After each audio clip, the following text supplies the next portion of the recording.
अब नीट पहले जैसे क्वेश्चन नहीं पूछता कि डायरेक्ट कंसेप्ट बेस्ड हो जाएगा, अब एक एक वर्ड की इंपॉर्टेंस हो गई है। आस्किंग फॉर डिस्टेंस और डिस्प्लेसमेंट, स्पीड और वेलोसिटी, कब एक्सेलरेशन को पॉजिटिव लेना है, कब एक्सेलरेशन को नेगेटिव लेना है।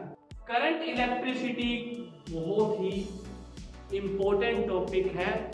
ज्यादातर नीट के स्टूडेंट्स इससे दूर भागते हैं क्योंकि इसके अंदर न्यूमेरिकल है, बट मैं ये कहूंगा इसके न्यूमेरिकल को आप सीरियसली लेके सोल्व करके देखिए।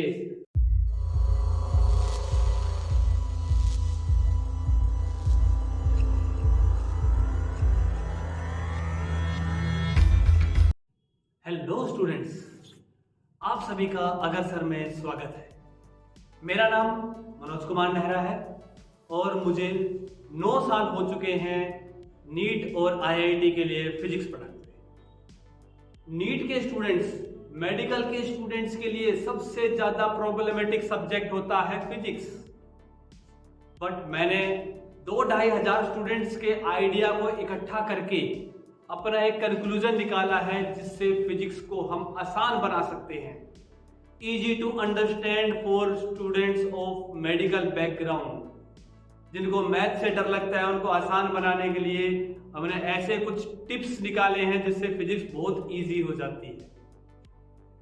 तो जो स्टूडेंट्स 5 मई 2024 को नीट का एग्जाम देने वाले हैं, 1 महीने के अंदर अपनी तैयारी को ऐसा कर लीजिए कि आपके फिजिक्स के 45 क्वेश्चन आप आसानी से अटेम्प्ट कर पाओ।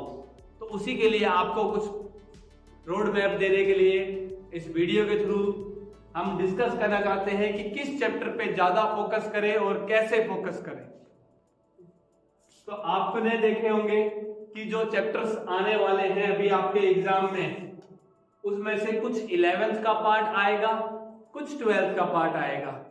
तो 11th के पार्ट में से आपके सामने लिखे हुए हैं जो चैप्टर्स आएंगे, वो चैप्टर्स होंगे units and measurement, motion in a straight line, motion in a plane.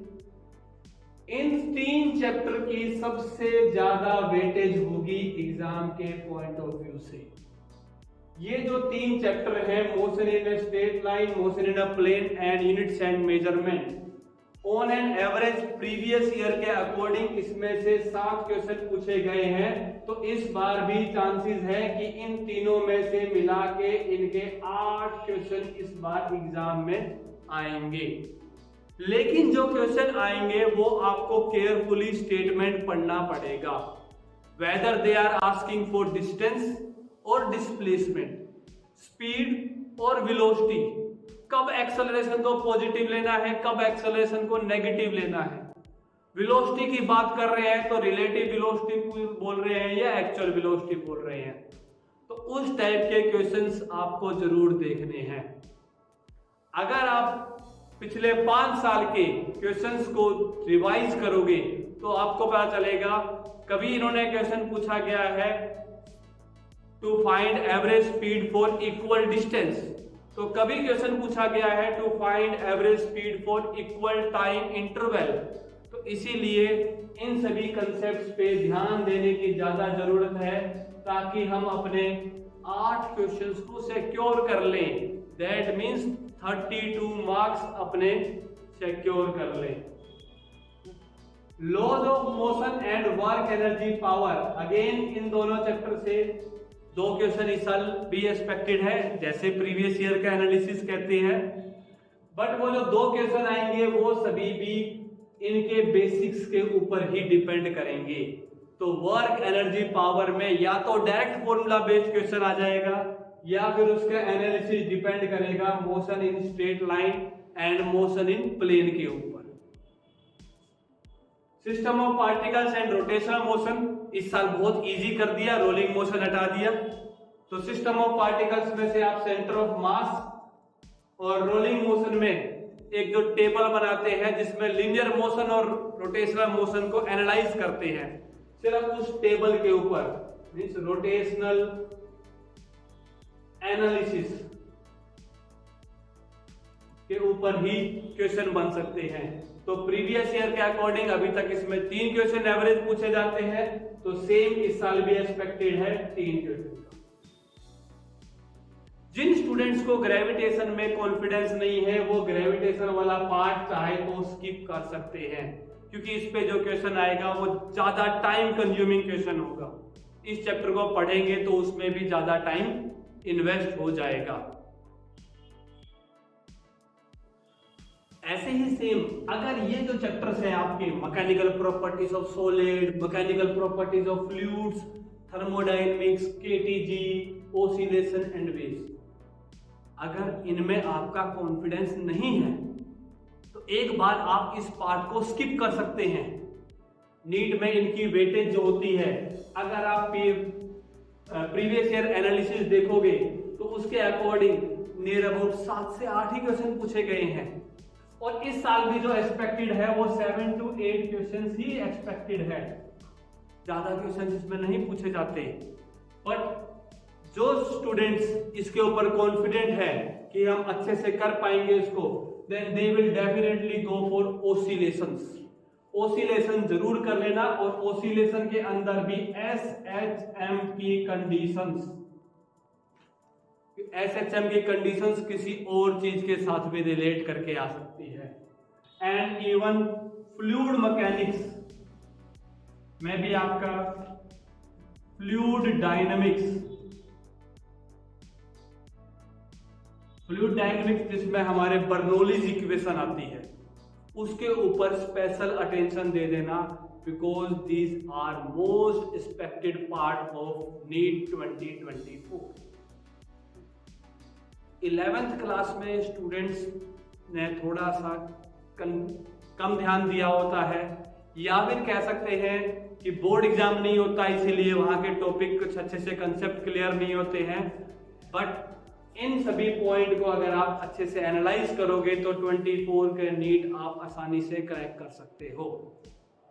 वहीं अगर हम बात करेंगे क्लास 12 के टॉपिक्स की, जिस पे बोर्ड एग्जाम के पॉइंट ऑफ व्यू से सभी ने बहुत सीरियसली पढ़ा होता है, तो उसके अंदर पहली 2 यूनिट आती है जिनको हम कॉमनली बोलते हैं इलेक्ट्रोस्टैटिक्स।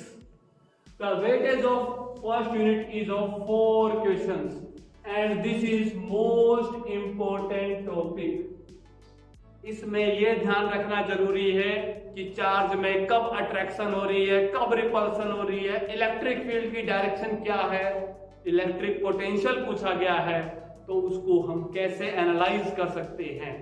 तो इसलिए आपको मेन इंपॉर्टेंट ध्यान देना है इलेक्ट्रोस्टैटिक्स पे। करंट इलेक्ट्रिसिटी बहुत ही इंपॉर्टेंट टॉपिक है, ज्यादातर नीट के स्टूडेंट्स इससे दूर भागते हैं क्योंकि इसके अंदर न्यूमेरिकल है। बट मैं ये कहूंगा इसके न्यूमेरिकल को आप सीरियसली लेके सोल्व करके देखिए। करंट इलेक्ट्रिसिटी में आप न्यूमेरिकल्स पे ध्यान दीजिए। न्यूमेरिकल्स में भी सर्किट डायग्राम को आसानी से सोल्व कर सकते हैं। Wheatstone bridge, Kirchhoff's law, resistance in series, resistance in parallel, distribution of current, distribution of voltage, इन सभी पॉइंट्स पे ध्यान देना जरूरी है इस चैप्टर में। मैग्नेटिज्म चैप्टर जो है, पहले जो एवरेज कहते हैं 3 क्वेश्चन एक्सपेक्टेड थे, इस बार मुश्किल से 1 या 2 क्वेश्चन ही आएंगे।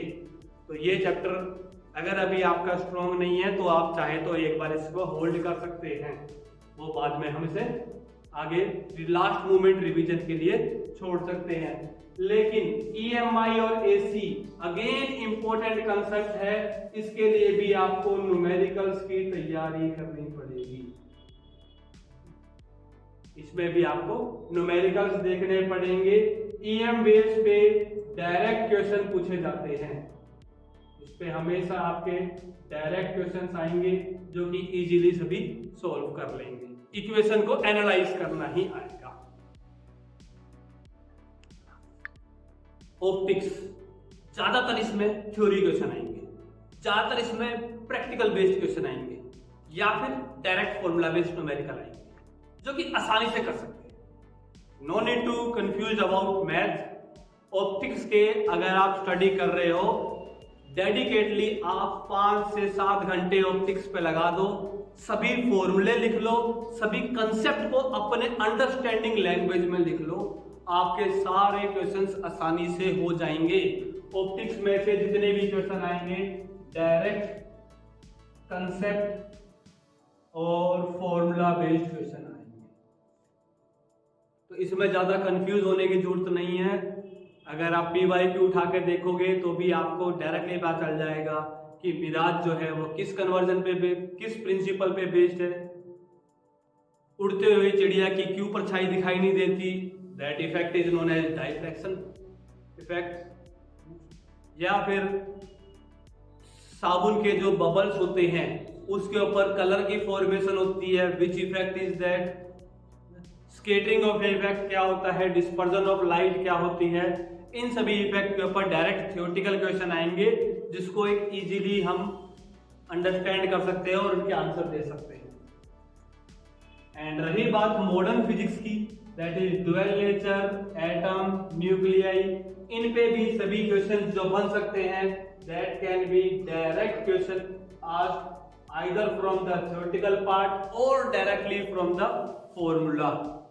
बट ड्यूअल नेचर के अंदर आपको ध्यान देने वाली बात है वेवलेंथ और फ्रीक्वेंसी, स्टॉपिंग पोटेंशियल और काइनेटिक एनर्जी। इन सभी को रिलेट करने के लिए एक इक्वेशन बनाई गई है, Albert Einstein photo electric equation. Direct question अगर न्यूमेरिकल आएगा तो उस पे बेस्ड आएगा, अदरवाइज ये भी पूरा थ्योरेटिकल चैप्टर है। सेमीकंडक्टर एंड इलेक्ट्रॉनिक डिवाइस में से सिर्फ कंडक्टर, इंसुलेटर और सेमीकंडक्टर्स की डेफिनेशन, बैंड थ्योरी और diode as a forward biasing, diode as a reverse biasing ही आपके टॉपिक सिलेबस में है, और application of diodes. Semiconductor and electronic device में इंपॉर्टेंट ध्यान देने वाला पॉइंट है लॉजिक गेट्स। लॉजिक गेट्स में भी आपको हर क्वेश्चन को स्टडी करके उसकी वैल्यूज को ध्यान देना है कि whether it is a and gate, और गेट, नोट गेट या कॉम्बिनेशन के कारण इट इज अ नैंड और नोर गेट। तो इसमें से आप ये बोल सकते हैं इसमें से मोस्ट इंपॉर्टेंट पॉइंट हो जाएगा हमारा gates, logic gates. Last previous year के 5 सालों के एनालिसिस से कह सकते हैं कि 3 क्वेश्चन में से एक क्वेश्चन तो श्योर गेट्स के ऊपर आता है। ट्रांजिस्टर सिलेबस से हट गया है तो दैट मीन्स डायोड के ऊपर वेटेज ज़्यादा हो जाएगी। तो डायोड वाले पॉइंट को भी अच्छे से करना है, तो दूसरा पॉइंट हो जाएगा इसमें, that is diodes. In 2 topic को स्ट्रॉन्ग करके हम श्योर कर सकते हैं कि सेमीकंडक्टर पे जो क्वेश्चन पूछा जाएगा डेफिनेटली उसमें हमारे मार्क्स गेन हो जाएंगे। तो ये इस बार एक्सपेक्टेड है कि वो 3 क्वेश्चन की जगह 2 क्वेश्चन पूछे जाएं, और इसकी जो एक्स्ट्रा इसके क्वेश्चन में जो रिप्लेसमेंट होगी वो मॉडर्न फिजिक्स से आएगी, that weightage will go to atom और न्यूक्लियाई। न्यूक्लियाई का जो कंसेप्ट रह गया है टोटली थ्योरेटिकल कंसेप्ट रह गया है, तो ये भी बहुत इजी चैप्टर बन गया है, इजीली हम इसे कर सकते हैं। तो इन सभी पॉइंट्स को, चैप्टर वाइज पॉइंट्स को कंसीडर करते हुए अगर हम एग्ज़ाम की तैयारी करें तो टोटल हमें सिटिंग आवर्स जो लगेंगे वो लगभग 80 घंटे लगेंगे। 80 घंटे में हम पूरे 11th क्लास को और 12th क्लास को रिवाइज कर सकते हैं। अगर स्टूडेंट्स आप 4 घंटे डेली डेडिकेटली बैठो और फिजिक्स की तैयारी को टाइम दो तो सिर्फ 20 दिन में आप पूरे 11th क्लास और 12th क्लास की फिजिक्स को रिवाइज कर सकते हो। बट रिवीजन के टाइम पे याद रखना, जो भी कंसेप्ट आप लिख रहे हो, जो भी फॉर्मूला लिख रहे हो, उसे एक अच्छे डेकोरेटिव हैंडराइटिंग में और अंडरस्टैंडेबल लॉजिक के साथ डायग्राम बनाते हुए अपने नोट्स तैयार कर लो। और नोट्स तैयार करने के साथ साथ इन सभी पॉइंट्स को आपको ध्यान देना चाहिए दैट जितने भी कंसेप्ट्स है उनको आपने एक अच्छे डायग्राम के साथ में एक अच्छे अंडरस्टैंडेबल लैंग्वेज में लिखा होगा। फॉर्मूले का यूज भी कहाँ कैसे फॉर्मूले का यूज करना है कि एवरेज वेलोसिटी पूछी है सेम टाइम पे, तो फॉर्मूला बनता है v1 plus v2 divided by 2। But average velocity पूछी है सेम डिस्टेंस पे, तो फॉर्मूला बनता है 2v1 v2 divided by v1 plus v2। तो ऐसे ही कौन सा फॉर्मूला किस कंसेप्ट के साथ समझना है उसको एक अच्छे से डेकोरेटिव वे में लिख लीजिए। यस, मोस्ट इम्पॉर्टेंट थिंग, आप पिछले 5 साल के PYQ जरूर करके देख लीजिए। इसमें से रेडियो एक्टिविटी और ट्रांजिस्टर्स के पार्ट को स्किप कर सकते हैं, बाकी सभी करके देख लीजिए। और जैसे मैंने बताया आपको 80 घंटे फिजिक्स में देने की रिक्वायरमेंट है, तो उसके लिए अपना एक स्टडी शेड्यूल बना लो कि एक बार जब आप 4 घंटे के लिए पढ़ने बैठो तो आपका टारगेट होना चाहिए मुझे मैकेनिक्स कंप्लीट करनी है। तो मैकेनिक्स का एक बार पहले पूरा कंसेप्ट कर लिया, दूसरी बार फॉर्मूला कर लिए, तीसरी बार PYQs का एनालिसिस कर लिया, सोल्व करके देख लिए, और फोर्थ टाइम में अपने DPP उठा के उसके पैरेलल क्वेश्चन सोल्व कर लिए। तो एक ऐसा आपका एक खुद अपने अकॉर्डिंग प्लान शेड्यूल होना चाहिए, जिसका अगर मैं शेड्यूल आपको बना के दूँ, हो सकता है आपकी डेली एक्टिविटीज़ के साथ मैच ना हो, तो आपको खुद बनाओ कि मैं कैसे वो 80 घंटे निकालूं और किस किस दिन निकालूं। बट हाँ, एटलीस्ट 80 आवर्स जरूर कंट्रीब्यूट करो। इसके अलावा क्वेश्चंस को एनालाइज जरूर करें कि एक क्वेश्चन से दूसरे क्वेश्चन में जो चेंज आ रहा है वो कैसा चेंज आ रहा है। अब नीट पहले जैसे क्वेश्चन नहीं पूछता कि डायरेक्ट कंसेप्ट बेस्ड हो जाएगा, अब एक एक वर्ड की इंपॉर्टेंस हो गई है। एवरेज स्पीड एट 2 सेकेंड निकालना है तो हमें डिफ्रेंशिएट करना पड़ता है, but average speed in first 2 second निकालना है तो हमें x2 minus x1 upon t2 minus t1 का कंसेप्ट लगाना पड़ता है। तो ऐसी चीज़ों पे ध्यान देने की ज़रूरत है।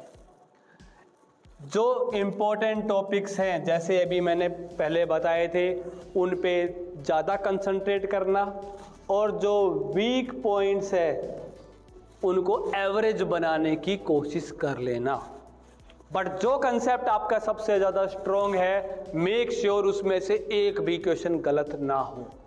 आप उसके अपने 4 नंबर सिक्योर करते हुए चलो।